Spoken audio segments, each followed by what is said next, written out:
بسم اللہ الرحمن الرحیم۔ سب سے پہلے ہم جانیں گے کہ وظیفہ کسے کہتے ہیں۔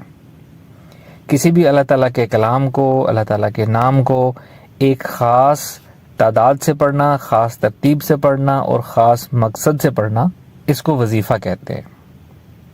اگر ہم وظائف کو حضور پاک صلی اللہ علیہ وسلم اور صحابہ کی زندگی میں تلاش کریں تو ہمیں باقاعدہ اس طرح وظائف نہیں ملتے اپنے مختلف کاموں کے حل کے لیے، اپنے مسائل کے حل کے لیے وظائف پریکٹس میں نارمل نہیں ملتے۔ اگر ہم کہا جائے کہ کیا پھر وظائف جائز ہیں، وظائف کرنا جائز ہے، ٹھیک ہے، غلط ہے، تو اس کا جواب ہے کہ جی بالکل وظائف جائز ہیں۔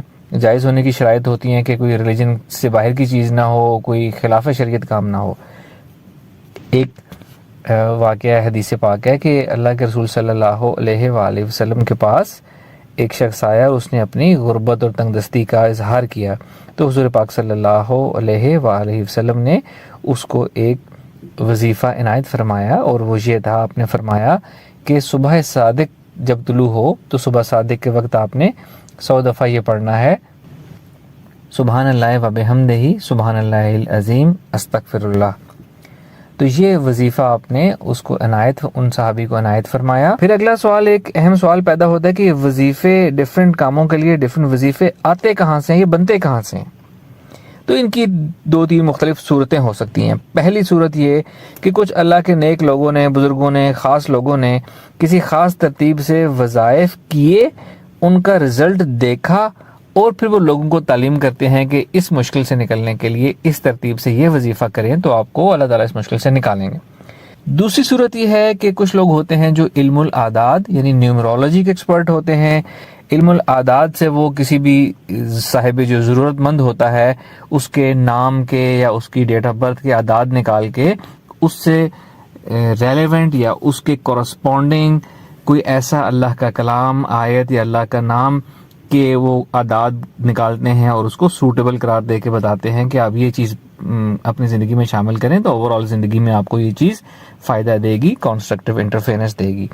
جو تھرڈ قسم کے وظائف ہوتے ہیں وہ ہوتے ہیں کہ کوئی بھی صاحب علم جو صاحب بصیرت ہے، جو اسپرچول ورڈ میں جھانک سکتا ہے، اسپرچول ویو کی بیس پہ کوئی اسپرچول پرسن وہ آپ کو وظیفہ دیکھ کر، آپ کی اسپرچول پرسنالٹی کو دیکھ کر، اسپرچول کنڈیشن کو دیکھ کر، اور آپ کو وظیفہ دے دیتے ہیں کہ اس کے کرنے سے آپ کے نکلنے کے امکانات بہت زیادہ ہیں تو آپ یہ کریں۔ یہ 3 اقسام ہیں کہ جہاں سے وظائف آتے ہیں یا وظائف بنتے ہیں۔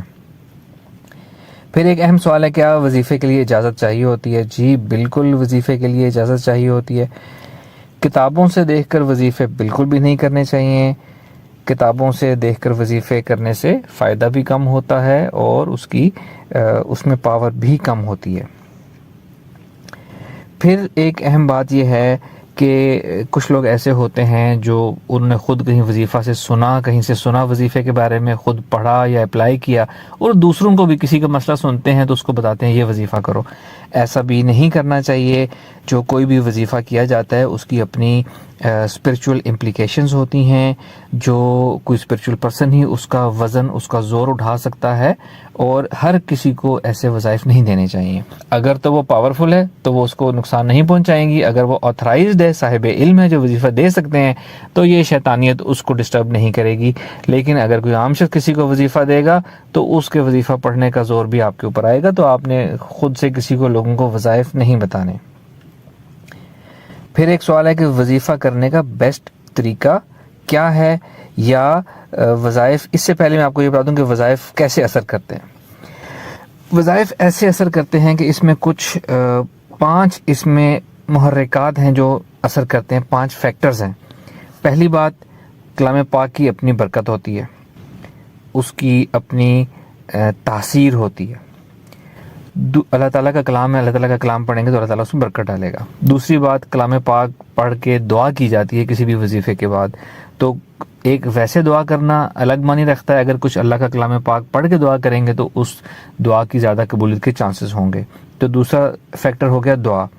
تھرڈ فیکٹر ہے کہ کسی بھی خاص وظیفے کی اپنی کچھ اسپرچول وائبریشنز ہوتی ہیں، اس کا اپنا ایفیکٹ ہوتا ہے، کہ تاثیر ہوتی ہے کسی خاص اسپیکٹ میں، خاص ڈائریکشن میں۔ اسی لیے وظائف جو ہیں وہ صاحب علم دیکھ کر حساب لگا کر دیتے ہیں۔ تو وہ جو اس کی اسپرچول وائبریشنز ہوتی ہیں وہ آپ کے کام کو بوسٹ کرنے میں یا آپ کی مشکل آسان کرنے میں اپنا کردار ادا کرتی ہیں۔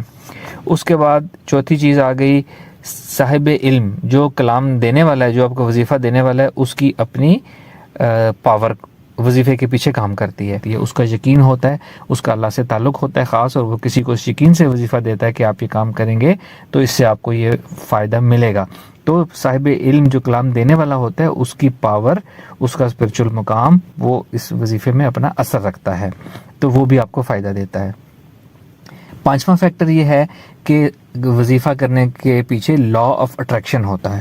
لا آف اٹریکشن کیا ہوتا ہے؟ آپ پازیٹیو سوچیں گے، پازیٹیو بلیف رکھیں گے تو آپ کو پازیٹیو فائدہ ہوگا۔ یہ 5 فیکٹرز ہیں جو کہ وظیفے کے اثر ہونے میں یا اس کے پھل لانے میں اپنا کردار ادا کرتے ہیں۔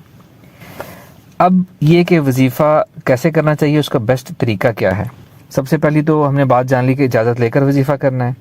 دوسری بات، وظیفہ کرنے کا جو بیسٹ ٹائم ہے نا، ویسے تو وظیفہ کسی بھی وقت کیا جا سکتا ہے، جو بیسٹ ٹائم ہے، ریکمینڈڈ ٹائم ہے، اگر آپ مجھ سے پوچھیں تو وہ صبح کا ٹائم ہے، جیسا کہ ہم نے حدیث پاک میں اوپر جانا کہ صبح صادق کے وقت وظیفہ کرنے کی بات کی گئی۔ صبح صادق ان شارٹ ورڈ اس کو کہتے ہیں جب فجر کا ٹائم شروع ہوتا ہے، یہ بڑا خاص ٹائم ہوتا ہے۔ حضرت امام جعفر صادق رضی اللہ تعالیٰ عنہ سے روایت ہے کہ آپ فرماتے ہیں کہ یہ جو صبح صادق سے لے کر طلوع آفتاب تک کا ٹائم ہوتا ہے، یعنی جو فجر کا شروع ہونے کا ٹائم اور فجر کا ختم ہونے کا ٹائم، یہ وہ وقت ہے جس کو نہ تو رات کے ٹائم میں شمار کیا جاتا ہے اور نہ دن کے ٹائم میں شمار کیا جاتا ہے۔ یہ ایک بہت خاص وقت ہوتا ہے۔ آپ فرماتے ہیں کہ یہ جنت کے اوقات میں سے ایک وقت ہے۔ اس وقت میں بیماروں کو شفا ملتی ہے، پریشان حالوں کو پریشانی ان کی رفع ہوتی ہے، جن کو کوئی جسمانی تکلیف ہو ان کی تکلیف میں آرام آتا ہے، اور جن کو نیند نہیں آتی ان کو اس وقت نیند آ جاتی ہے۔ تو یہ واقعی جنت کے اوقات میں سے ایک وقت ہے، اور حدیث کے مطابق یہ وہ وقت ہوتا ہے جب رزق جو ہے وہ تقسیم کیا جاتا ہے۔ تو آپ نے جو بھی وظیفہ کرنا ہے وہ اس وقت میں کریں۔ تو اس وقت کے اور بہت سے فائدے ہیں، نفسیاتی فوائد بہت زیادہ ہیں، اس وقت کے اسپرچل فوائد بہت زیادہ ہیں۔ اس وقت کو جاگنا اپنی عادت بنائیں، اور جو اللہ کا ذکر کرنا ہے، وظیفہ کرنا ہے، وہ اس وقت میں کریں۔ دوسری بات، الفا اسٹیٹ آف مائنڈ میں وظیفہ کریں تو ہی آپ کو فائدہ ہوگا، بہت زیادہ فائدہ ہوگا۔ الفا اسٹیٹ آف مائنڈ پرسکون ذہنی کیفیت کو کہتے ہیں۔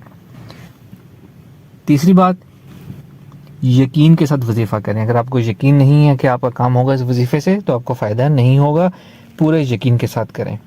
چوتھا فیکٹر، چوتھی بات، وظیفہ کرنے کے بعد دعا کریں، توجہ سے، اہتمام سے، تکرار کے ساتھ دعا کریں۔ جو چیز تکرار سے، ریپیٹیشن سے کی جاتی ہے وہ ہمارے سب کانشیس مائنڈ سے ہو کے نکلتی ہے، جو دل، جس کو کہتے ہیں دل سے دعا نکلنا۔ جب وہ دل سے اور لاشعور سے، سب کانشیس مائنڈ سے دعا نکلے گی تو قبولیت کے زیادہ چانسز ہوں گے۔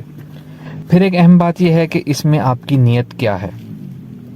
آپ نے نیت یہ رکھنی ہے کہ آپ کی مشکل آسان ہو۔ آپ نے یہ نیت نہیں رکھنی کہ فلاں راستے سے میری مشکل آسان ہو رہی ہے، تو نیت آپ نے بڑی رکھنی ہے، براڈ رکھنی ہے، جنرل نیت رکھنی ہے۔ پھر اگلی شرط یہ ہے کہ آپ نے ذہن اوپن رکھنا ہے۔ ذہن اوپن رکھیں گے تو، دل اوپن رکھیں گے تو خیالات آئیں گے۔ اپنا ذہن بند رکھ کے ایک راستے پہ فوکس رہیں گے تو آپ کے اندر خیالات بھی نہیں آ سکیں گے۔ پھر نیکسٹ پوائنٹ ہے کہ اپرچونٹیز کو اویل کریں۔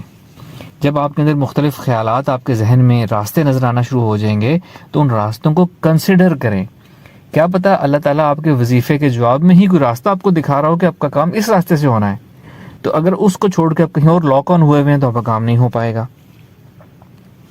اور سب سے آخری اور اہم چیز، حسن تدبیر، یعنی صرف وظیفہ نہیں ہم نے کرنا، ہم نے دنیاوی محنت بھی کرنی ہے، دنیاوی جو ہماری مشکل ہے اس سے نکلنے کے جتنے دنیاوی ذرائع ہیں وہ اختیار کرنے ہیں، عالم اسباب میں جتنے اسباب ہیں ان کو اختیار کرنا ہے، بہترین حسن تدبیر کرنی ہے، ہم نے ہاتھ پاؤں بھی مارنے ہیں، تو ہی دعا کا بھی زیادہ فائدہ ہوگا، تو بھی وظیفے کا زیادہ فائدہ ہوگا۔ تو یہ وظیفہ کرنے کا بیسٹ طریقہ ہے، اس طریقے سے وظیفہ کریں، آپ کو بالکل فائدہ ہوگا۔ اچھا، اور اب وظیفے کی بات ہے تو ایک میں آپ کو دس از دا ٹائم، اب میں آپ کو وظائف یا وظیفہ آپ کو بتاؤں گا، جو کچھ لوگ میرے ساتھ پہلے سے لنک ہیں وہ یہ وظیفہ آلریڈی کر بھی رہے ہیں۔ آپ نے سورہ کوثر 100 ٹائمز پڑھنی ہے روزانہ، یا 200 ٹائمز جو پڑھ سکتے ہیں وہ اپنے پڑھنی ہے۔ تعداد خود مقرر کر لینی ہے، روزانہ باقاعدگی سے پڑھنا ہے، اپنی مرضی کا ٹائم رکھیں، صبح دوپہر شام، ایک نشست میں پڑھیں، 2 میں پڑھیں، 3 میں پڑھیں، نو ایشو۔ ایک دن صبح پڑھے اگلے دن دوپہر کو پڑھے، نو ایشو. اس کو آپ کو بہت زیادہ فائدہ چاہیے تو آپ نے وضو کے ساتھ یہ پڑھنا ہے، کم فائدہ چاہیے تو ویسے پڑھ لیں، زیادہ فائدہ چاہیے تو وضو کے ساتھ پڑھنا ہے اور توجہ اور اہتمام کے ساتھ پڑھنا ہے. اس وظیفے کی نیت آپ نے کیا رکھنی ہے کہ آپ کو یہ پڑھنے سے اسپرچول فائدہ بھی ہو، روحانی برکت بھی ملے، روحانی فیض بھی ملے، میرا آپ کا تعلق بھی بنے، اور آپ کی جو دنیاوی ضروریات ہیں ان کی بھی نیت اسی ایک وظیفے میں ڈال لیں کہ اس سے آپ کو دنیا میں بھی ہر معاملے میں سپورٹ ملے اور فلاں چیزیں زندگی کی آپ کی اسپیکٹس آسان ہوں. اللہ تعالیٰ آپ کے تمام دنیاوی روحانی مسائل آسان فرمائے اور آپ کو بہت اچھا نعمتیں اس دنیا کی عطا فرمائے. Thank you very much. السلام علیکم و رحمۃ اللہ.